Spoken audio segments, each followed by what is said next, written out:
बिस्मिल्लाहिर्रहमानिर्रहीम। अस्सलाम वालेकुम व्यूअर्स, वेलकम करता हूं मैं आपको अपने चैनल आज़ाद ग्रीन लाइफ पर। दोस्तों, आजकल मौसम काफ़ी तब्दील हो चुका है। टेम्परेचर बढ़ता जा रहा है और गर्मी में भी तेज़ी आती जा रही है। इस तेज़ गर्म मौसम में दोस्तों हमने अपने टमाटर के पौधों को कैसे बचाना है और इनको कौन सी फर्टिलाइज़र देनी है जिसके इस्तेमाल से पौधे भी ग्रोथ करते रहें और इनके ऊपर टमाटर भी आते रहें। और दोस्तों, आज की वीडियो में हम ये भी जानेंगे कि क्या हम आजकल नए पौधे ग्रो कर सकते हैं और अगर कर सकते हैं तो हम उनको कैसे ग्रो करेंगे। मज़ीद आगे बढ़ने से पहले मेरे चैनल को लाइक और सब्सक्राइब कर लें और साथ ही बेल आइकॉन को भी प्रेस कर लें ताकि मेरी आने वाली वीडियो का नोटिफिकेशन आपको फौरी तौर पर मिल सके। दोस्तों, मैंने कुछ टमाटर के पौधे जनवरी के महीने में लगाए थे। इनके ऊपर फूल भी आए और इनके ऊपर अब काफ़ी ज़्यादा टमाटर भी लग रहे हैं। फूल इनके ऊपर ख़त्म हो चुके हैं और वो सारे के सारे टमाटरों में तब्दील हो चुके हैं। इनके अलावा दोस्तों, मैंने कुछ पौधे फरवरी के महीने में भी लगाए हैं। उनके ऊपर अभी टमाटर बनना शुरू हुए हैं और अभी फूल भी उनके ऊपर आ रहे हैं।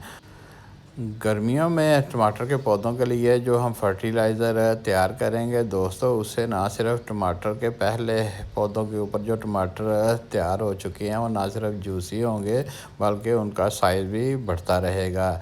इसके अलावा दोस्तों, ये बाद में लगाए जाने वाले पौधे जिनके ऊपर अभी फूल भी आ रहे हैं और टमाटर भी नए नए आ रहे हैं, उनकी पौधों की ग्रोथ भी बड़ी अच्छी होगी और उनके ऊपर टमाटर भी बहुत ज़्यादा आएंगे। चूँकि 10 बजे के बाद धूप में काफ़ी तेज़ी आना शुरू हो जाती है जिससे पौधों की ग्रोथ मुतासर होती है।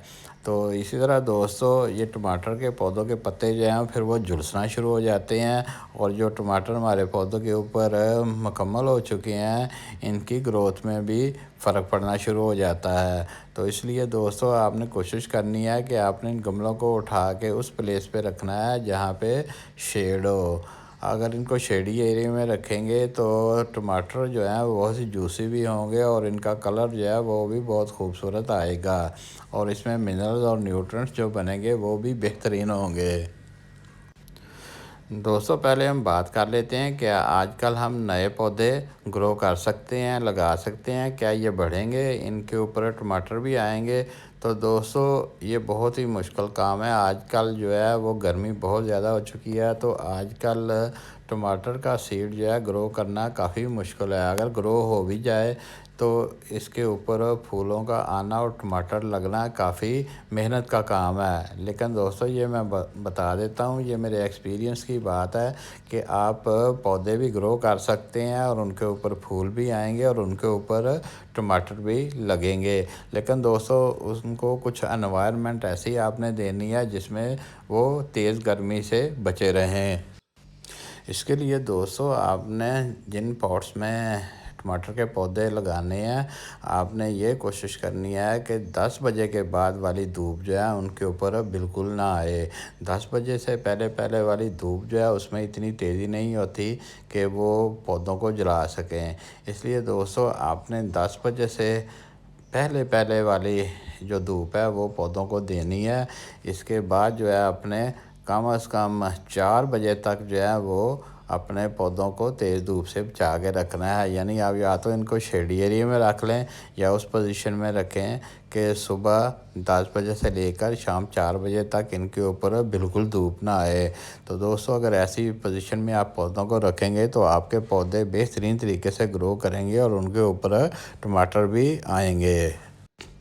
दोस्तों, अब बात कर लेते हैं उस फर्टिलाइज़र की जो ना सिर्फ पहले लगाए पौधों के लिए बहुत ही फ़ायदेमंद है बल्कि जो अभी आपके पौधे जिनके ऊपर फूल आ रहे हैं और टमाटर बन रहे हैं उनके लिए बहुत फ़ायदेमंद है और जो अप्रैल में आप नए पौधे ग्रो करेंगे उनके लिए बहुत ही बेहतरीन है। फर्टिलाइज़र तैयार करने के लिए हमने ये अदरक का एक टुकड़ा ले लेना है। इसमें calcium, potassium, phosphorus, magnesium, iron और कॉपर की काफ़ी ज़्यादा मकदार मौजूद है। ये एक टुकड़ा चुकंदर का ले लेना है। इसमें आयरन, कॉपर के साथ साथ मैग्नीशियम, मैंगनीज, फास्फोरस और पोटाशियम पाई जाती है। और 6-7 ये अंडों के होल ले लेने हैं। इनमें कैल्शियम की बहुत ज़्यादा मकदार पाई जाती है। इनके अलावा हमने केले के 6-7 छिलके ले लेने हैं। केले के छिलकों में पोटाशियम की बहुत ज़्यादा मकदार पाई जाती है, जो किसी भी पौधे की फ्रूटिंग के लिए बहुत ही कारआमद है। मज़ीद हमने सेब के छिलकों को इनमें शामिल कर लेना है। सेब के छिलकों में पोटाशियम और कैल्शियम दोनों बहुत ज़्यादा मकदार में पाए जाते हैं।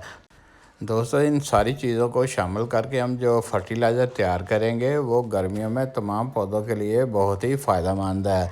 इसे आप सिर्फ अकेले टमाटर के पौधों के लिए ही इस्तेमाल नहीं कर सकते, बल्कि गर्मियों में उगने वाले हर तरह के पौधों के लिए इस्तेमाल कर सकते हैं।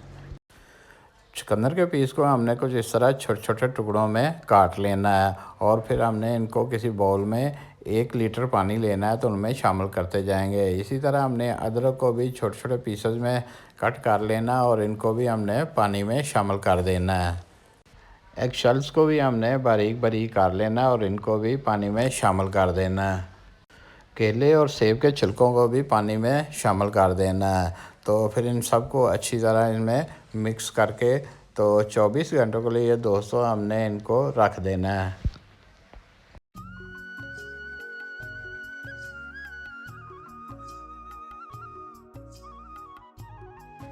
और इस तरह दोस्तों 24 घंटे के बाद हमारी ये बेहतरीन फर्टिलाइज़र जो है वो लिक्विड फर्टिलाइज़र वो तैयार हो चुकी है।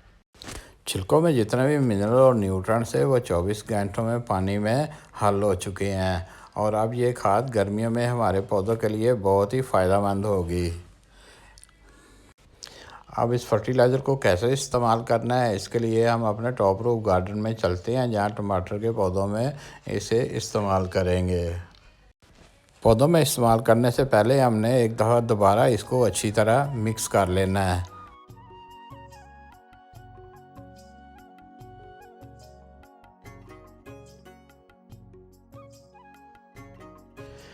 ये मैंने एक डिब्बे में 800 ml के करीब पानी ले लिया और तकरीबन 200 ml जो है हम इस फर्टिलाइज़र को इसमें मिक्स कर देंगे।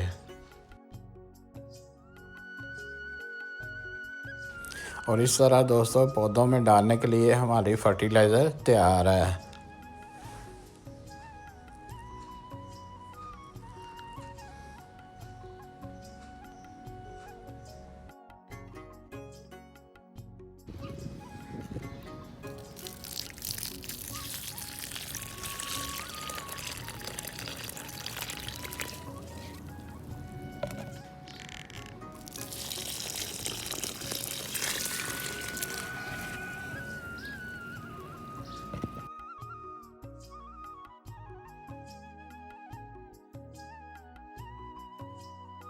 इस खाद के इस्तेमाल से दोस्तों पौधे की ग्रोथ बेहतरीन होगी, इसके ऊपर फूल भी आएंगे और इनके ऊपर फ्रूटिंग जो है वो भी ज़बरदस्त होगी।